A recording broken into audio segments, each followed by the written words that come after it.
Hello guys, आदाब, सत श्री अकाल। तो कैसे हैं आप सभी? आई होप आप सभी स्वस्थ होंगे और मस्त होंगे। तो आज का वीडियो मेरा आप देख रहे हैं कि मैं आज निकाल रही हूँ पारंपरिक तरीके से मक्खन। तो इसी तरह से मैं हमेशा निकालती हूँ, जैसे हमारी दादी नानी पुराने ज़माने में निकालती थी। वैसे गाँव में आज भी इसी तरीके से कुछ लोग मक्खन निकालते हैं। और इस आधुनिक युग में तो अब मशीनें भी बहुत हो गई हैं, तो मशीनों से भी निकाला जाता है। और मैं मक्खन के साथ आपको माखन चोर की कहानी भी बताऊंगी कि कैसे थे हमारे माखन चोर, क्या क्या करते थे माखन खाने के लिए। माखन चोर हम सबके प्यारे कान्हा जी बचपन से ही बहुत ही नटखट थे और उनकी माखन चुराने वाली शरारत तो सबसे ज्यादा मशहूर थी पूरे गोकुल में। वे रास्ते में जाती हुई गोपियों के सर से रखी हुई मटकी को फोड़ देते थे और बछड़ों को सारा दूध पिला देते थे। इतनी शरारत करने के बावजूद भी गोपियां बहुत ही उन्हें प्यार और दुलार करती थीं। उनके घर में खुद ही इतना माखन होता था, उसके खाने के बावजूद भी वह दूसरों के घरों में जाकर मटकी को फोड़ देते थे और अपने दोस्तों के साथ मिलकर चुपके से सारा माखन खा जाते थे। और ऐसा करने पर गोपियां तो डांटती नहीं थी, लेकिन मैया तो बहुत डांटती थी। लेकिन भाई क्या करें, उनकी आदत अपने सखाओं के साथ, उन्हें तो माखन चुरा के खाना ही था, तो वो तो अपना माखन खाने में ही रहते थे। एक दिन मैया ने माखन को छोटे छोटे घड़ों में रखकर रस्सी पर ऊपर टांग दिया ताकि उसे कोई चुरा न सके। लेकिन कृष्ण हमारे तो भाई बहुत ही नटखट, उन्होंने चुपके से मैया को माखन रखते हुए देख लिया। अब कन्हैया और दोस्तों की परेशानी ये थी कि आखिरकार इस मक्खन तक पहुंचा कैसे जाए। काफी सोचने समझने के बाद बहुत देर तक वो सोच विचार करते रहे। उसके बाद उन्होंने क्या किया, अपने दोस्तों को इकट्ठा किया और सब एक दूसरे के ऊपर चढ़कर एक घेरा बना लिया उन्होंने। इस तरह से उन्होंने माखन के लिए पूरी मेहनत की और ऊपर चढ़कर वह माखन तक पहुंच गई। फिर अचानक ही मैया आ गई ऊपर से। नीचे से तो सारे दोस्त भाग गए और कृष्ण जी लटके रह गए मटकी के साथ। तो मैया ने जब देखा तो बहुत डांट लगाई उनको। हमारे माखन चोर हैं भाई, वो तो उन्हें माखन इतना प्रिय है कि बस पूछो ही मत। फिर मैया ने उनको देख लिया था क्योंकि वो वहाँ लटके हुए थे। फिर मैया को भी बड़ा प्यार आया देखकर उनको, और उन्होंने उनको नीचे उतारा और उतार कर प्यार से समझाते हुए बोली, बेटा ये माखन जो है वो सब तेरे लिए है, तुझे ही खाना है। पर भाई कान्हा जी कैसे मान जाए ये वाली बात। मैं तो अपने दोस्तों के साथ, अपने सखाओं के साथ मिलकर शरारत करनी थी और अपने सखाओं को मक्खन भी खिलाना था। तो कैसे लगी आपको मेरी ये कहानी मक्खन की? तो इसी तरह से यहाँ पर मक्खन मेरा देखिए निकल के तैयार हो गया है और अब मैं इस पानी में डालकर निकाल लूंगी।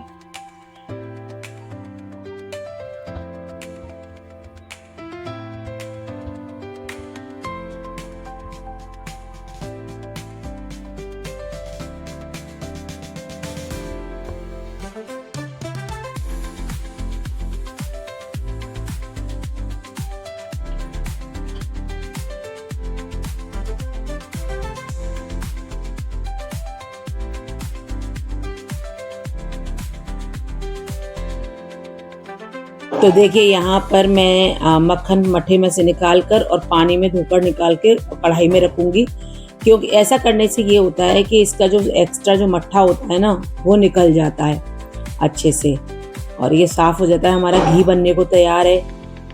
मैं तो ऐसे ही निकालती हूँ मक्खन, और जब कम होता है थोड़ा तो फिर मैं ब्लेंडर से भी निकाल लेती हूँ।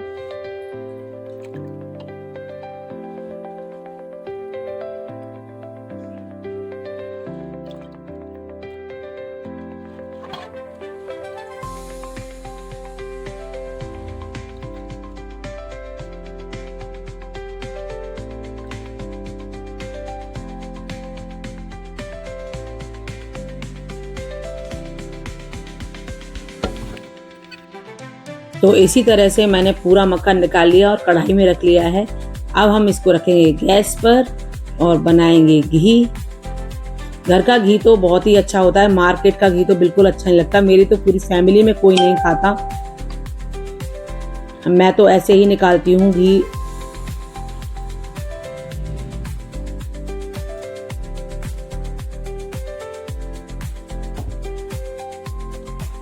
और देखिए मैंने यहाँ गैस पर रख दिया है और ये धीरे करके बनेगा। थोड़ा बीच में चलाते भी रहना पड़ेगा, क्योंकि ये फिर लगने का डर रहता है ना इसका, क्योंकि जल जाता है तो फिर टेस्ट खराब हो जाता है इसका।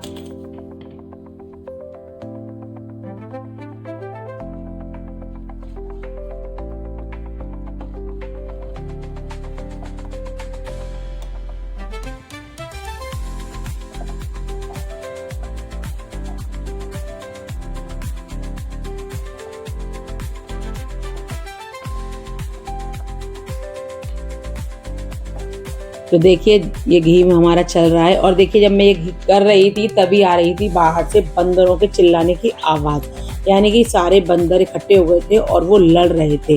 तो मैं आपको दिखाती हूँ कि देखो बंदर यहाँ कैसे लड़ता है। मैं आई गेट पे फटाफट निकल कर देखती हूँ, मैंने आप लोगों को दिखाती हूँ कैसे बंदर लड़ते हैं यहाँ पे। भाई बंदर तो इतने हैं यहाँ कि बहुत लड़ते हैं। और आप आवाज़ सुन भी रहे होंगे कि किस तरह से आवाज़ आ रही है। वहाँ देखो 2-3 पेड़ के नीचे बैठे हुए हैं और एक इधर उधर दौड़ रहा है और एक ऊपर तार पे लटक रहा है। और इधर हमारे बराबर में एलिस है डॉगी, वो चिल्ला रही थी उन लोगों के ऊपर, क्योंकि ये लोग कर रहे थे एक दूसरे से लड़ाई। देखो पेड़ पर कूद गया नीचे, बंदर अपने खाने पीने में लग गए। फिर मैं अंदर आई, अंदर आकर देखा तो मेरा घी तैयार होने लगा।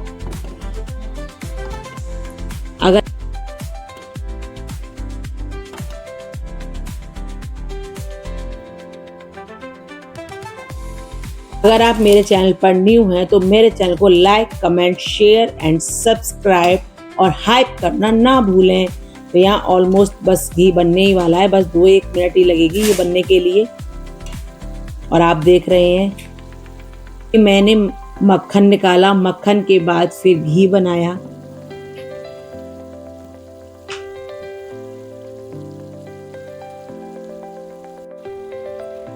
देखिए यहाँ पर हमारा घी ऑलमोस्ट बिल्कुल तैयार ही है, बस 1 मिनट लगेगी अब इसे तैयार होने में।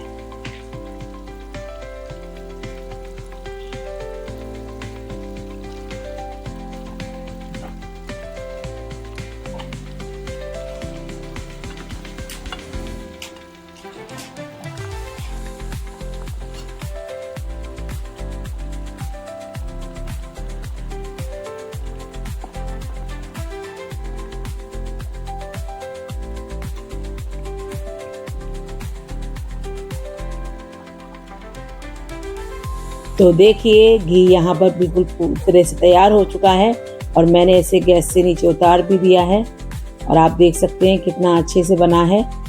तो इसी तरह आप भी अपने घर में बना सकते हैं।